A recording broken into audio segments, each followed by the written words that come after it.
Iya, kebetulan memang banyak sekali media yang datang ke saya untuk mengangkat kasus ini. Tentunya secara psikologis ya. Tetapi kemudian juga statusnya kan masih dugaan ya terhadap perilaku-perilaku yang beliau lakukan gitu. Makanya penjelasan saya juga asumtif juga gitu ya. Seandainya ini benar ya kan. Tapi kalau melihat masa lalu bahwa sempat disakiti ya kita fokusnya di situ ya Ki ya, selama ini fokusnya di situ. Nah, masalah revenge ini menurut saya sih it's very personal ya, sangat pribadi nih gitu ya. Apalagi kalau selingkuh kembali gitu ya. Menurut saya ini sangat pribadi loh ya. Jadi nggak bisa juga dikait-kaitin dengan apa yang terjadi sebelumnya ya. Tapi karena public figure lah, biasalah media kan angkat-ngangkat itu. Nah, tapi memang kalau udah selingkuhnya menyangkut orang yang sudah menikah, saya pribadi it's not okay gitu ya. Berarti kita mengganggu perkawinan orang lain gitu ya.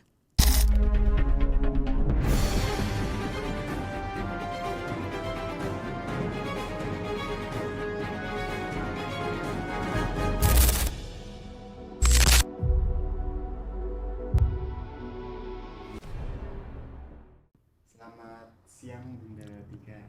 Selamat siang Eki, akhirnya ketemu off air. Iya, Bun, mau nanya Bun, psikologis dari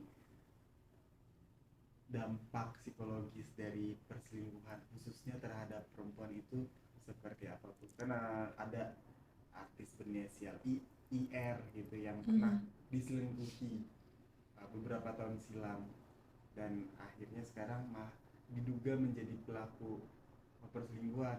Tapi kita bahas yang 2 tahun silam dulu aja deh. Mungkin dampaknya setelah selingkuh, Hmm. diselingkuhi itu seperti apa Bu? Hmm. Iya, perselingkuhan ini selalu jadi fenomena yang menarik di masyarakat, bahkan di perkawinan itu sendiri ya Ki ya. Jadi eh, siapapun ya, ini sebenarnya nggak hanya perempuan ya, laki-laki juga bisa diselingkuhin ya. Siapapun yang diselingkuhi pasti kan korban ya judulnya, ya kan. Nah, korban itu secara psikologis pasti dirugikan ya, disakiti, di dihinakan ya, pasti terhinakan, dipinggirkan, tidak dihormati ya. Eh, dan pastinya hancur, baik secara ekonomi, secara karir, secara mental ya, secara emosional terutama. Nah, jadi sebagai korban memang nggak ada enak-enaknya gitu ya, mereka yang diselingkuhi. Dan kalau dia nggak selamat, bahkan dia akan hancur selama-lamanya udah. Bahkan perkawinannya hancur. Kalau udah punya anak ya, itu juga akan apa? Terganggu ya pola asuhnya. Hubungan sosial juga hancur gitu ya. Dan bahkan dia akan menjadi orang yang menarik diri. Ini kalau nggak survive ya. Tapi kalau survive, dia bahkan bisa menjadi manusia baru. Bahkan bisa menjadi orang yang lebih kokoh, lebih kuat. Karena persoalan itu ya Ki, yang terjadi pada manusia, itu kemungkinannya selalu dua. Akan jadi korban hancur, crushed, benar-benar crushed, hancur. Atau dia survivor, jadi orang yang selamat gitu. Bahkan ketika selamat, peristiwa buruk yang dia alami itu menjadi pembelajaran yang sangat baik gitu ya, untuk akhirnya dia menjadi manusia yang lebih kokoh. Selalu begitu sih Ki, selalu begitu ya. Makanya saya nggak bisa menafikan peristiwa buruk ya yang terjadi pada manusia, bahwa peristiwa buruk selalu hasilnya buruk. Nggak gitu. Di psikologi ada yang dikenal sebagai kecerdasan adversity. Adversity itu persoalan ya, kalau bahasa umumnya masalah. Jadi gimana manusia itu justru cerdas di dalam mencari pe, pemecahannya Ya, justru gara-gara ada masalah, manusia itu diajarin sama si masalah untuk piawai cari solusi gitu. Makanya saya nggak bisa bilang masalah itu selalu jelek, enggak. Bahkan saya sering ngomong kalau ada orang ada masalah, selamat ya punya masalah gitu ya. Saya selamatin gitu ya, karena hanya lewat masalah kita bisa belajar sesuatu yang baru. Separah-parahnya selingkuh, itu juga hal yang bisa kita pelajarin. Dan saya tuh orang yang kalau ada selingkuh tidak sama dengan perceraian. Enggak. Lagi-lagi kembali ke yang dua tadi. You survive or you do not survive. Ya, kita berhasil keluar dari persoalan itu dengan baik, atau kita yang jadi makanannya si masalah gitu loh. Akhirnya kita selesai gitu ya. Jadi semua yang kena persoalan selingkuhan sama dengan kasus lainnya sih Ki, dihadapkan pada pilihan. Mau milih jalan keluar yang tidak baik atau mau milih jalan keluar yang baik gitu.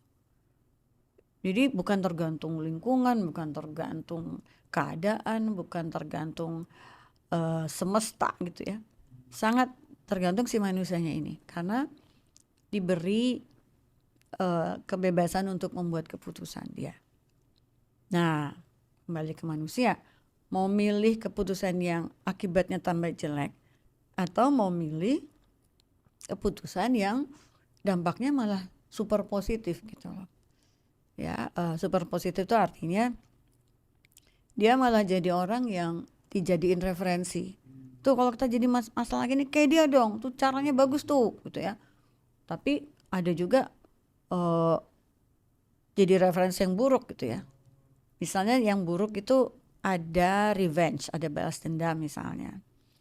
Atau ada perilaku-perilaku yang jauh lebih negatif daripada perselingkuhan itu sendiri misalnya gitu ya. Nah ini kita mau milih yang mana nih? Ya oke lah, agama, budi pekerti gitu ya.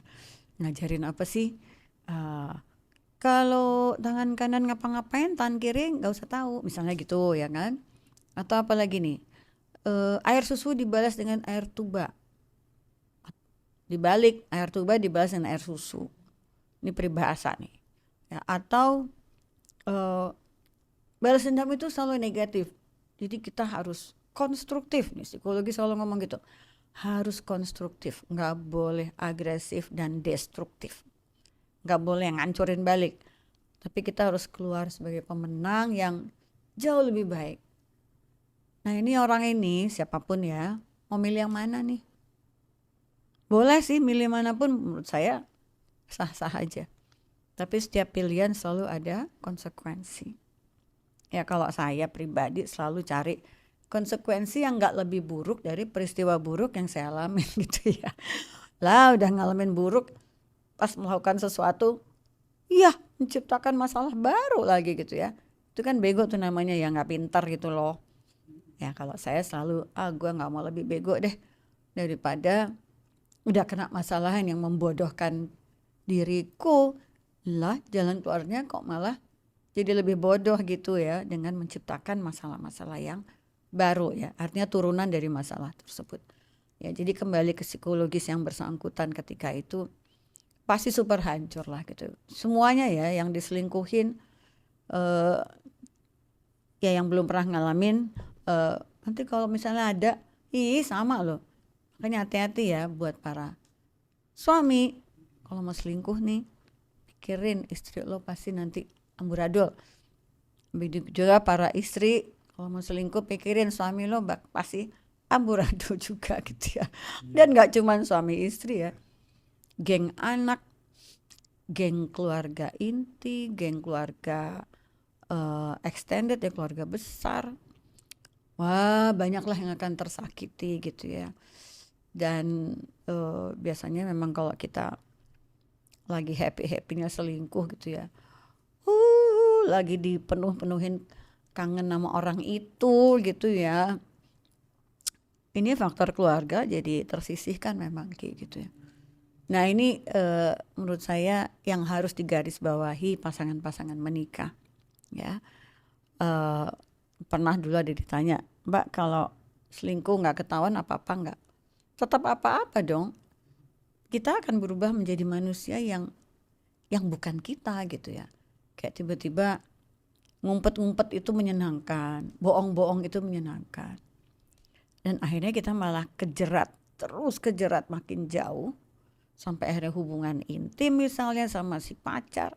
Dan toto hamil dan sebagainya dan sebagainya. Dan menurut saya ya sesuatu yang buruk nggak akan kasih konsekuensi yang lebih positif deh gitu ya.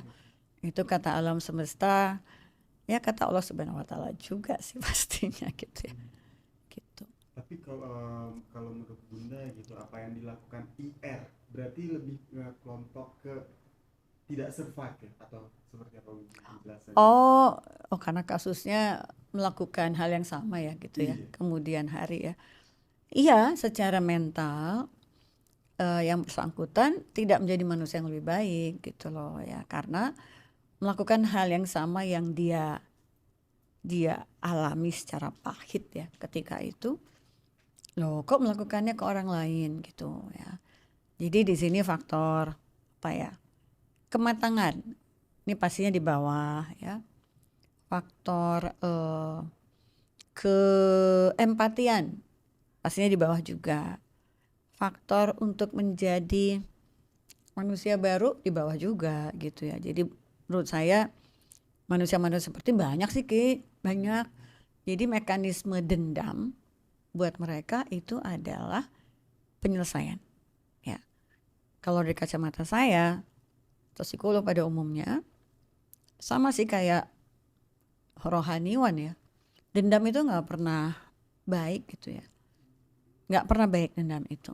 Karena dia akan menyeret kita untuk lebih masuk ke dalam kekelaman mental ya. Situasi mental yang terus memburuk gitu. Nah, kalau secara fisiologis kita itu ketika melakukan hal yang sama buruknya, sebenarnya kita belum putus dengan peristiwa buruk yang terjadi pada kita. Kita belum gunting mata rantai buruk itu gitu loh. Oke. Bahkan kita memperpanjang-panjang hal yang buruk ini.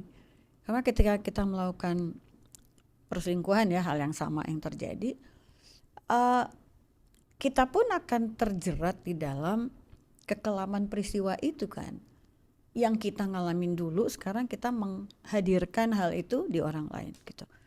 Dan sumbernya kita gitu ya kan, kita sebagai pelaku. Nah, dapat kredit nggak sih? Ya pastinya enggak lah. Yang pasti dapat hujatan, dapat doa yang jelek ya kan, dan konsekuensi negatif yang lain. Nah, secara fisiologis yang kerja adalah hormon kortisol gitu ya. Itu hormon jelek gitu. Hormon yang akan membuat kita jadi kena penyakit fisik nantinya gitu ya. Nah, yang harus dilakukan kan hormon serotonin, dopamin. Ini hormon-hormon yang positif. Ya, nah ini yang harus bekerja sebenarnya ketika kita dapat masalah. Jangan kortisol deh gitu ya. Ini jelek banget hormon ini karena ketika kita harus nangis gitu ya, itu hormon kortisol yang kerja ya. Nangis, sedih, kecewa, putus asa, marah, itu kortisol tuh yang bekerja.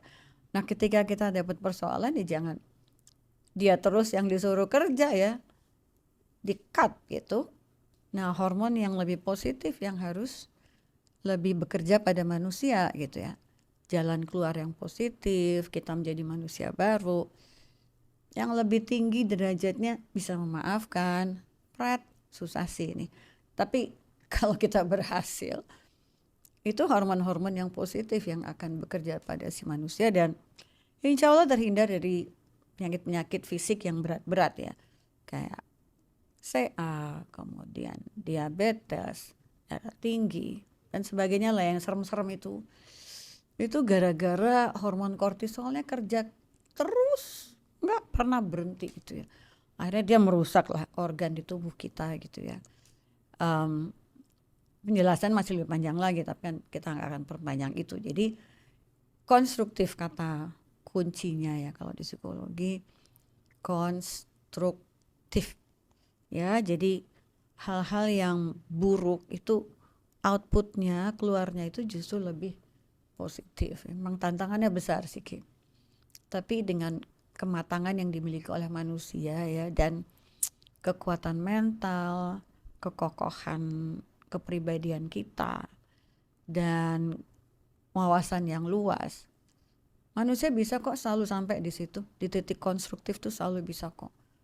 Dan pada akhirnya kita bisa jadi narsum gitu loh. Oh gue pernah ngalamin kayak lo, tapi waktu itu gue menang, mental gue menang.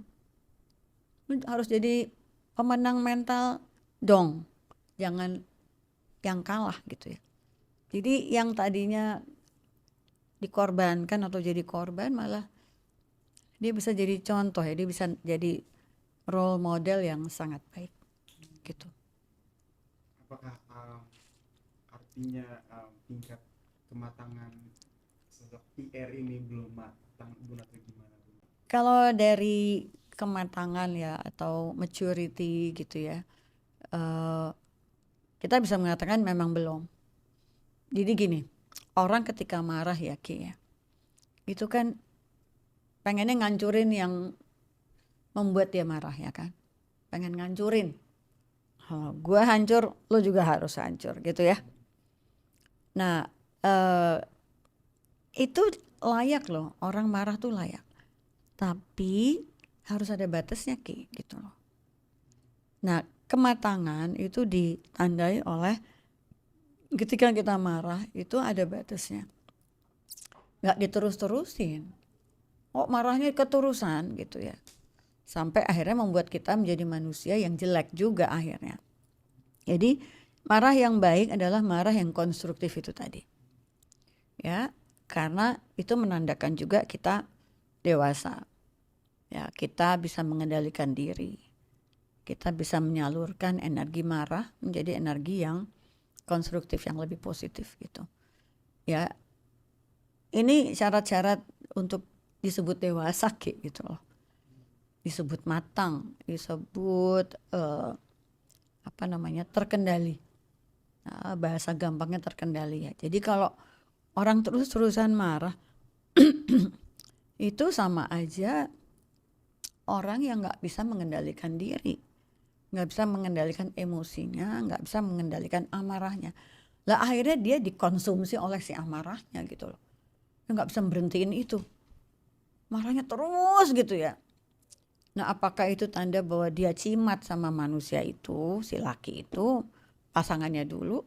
Bisa jadi cinta matinya itu cinta yang akhirnya ya nggak rasional ya. Cinta mati itu nggak rasional loh. Jadi siapapun yang cinta mati, cimat terhadap sesuatu, bisa manusia bisa barang, itu bukan tanda kedewasaan gitu. Karena cinta yang banyak harus ke, ya agak-agak religius ini, harus ke Allah Subhanahu wa Ta'ala dulu dong, pencipta dong. Siapa lu gitu ya, nggak diciptain, nggak ada kita gitu ya. Habis itu cinta dibagi, nah harus dibagi ya kan, ke pasangan dulu, nanti ke keturunan, nanti ke keluarga besar, nanti ke pekerjaan. Cinta harus di-share Ki. Makanya kalau yang kebanyakan cinta pekerjaan, pasti ada yang tersisihkan gitu. Nah untuk membagi cinta tuh seimbang, ini butuh kematangan, betul sih. Jadi kayak misalnya orang-orang yang wah cinta kerja, loh Sabtu Minggu juga kerja misalnya, saking cintanya. Apa kabarnya keluarga di rumah yang membutuhkan hari Sabtu Minggu untuk ketemu gitu ya kan. Mereka-mereka yang kerja di kantor ya ini terutama. Gitu. Itu tidak bagus ya. Semua apapun yang berlebihnya kebanyakan tetot, nggak bagus gitu. Ya. Siap. Samput? Oke. Peace. Lo ke situ juga dong, bukan cuma gue, ke situ juga. Ih,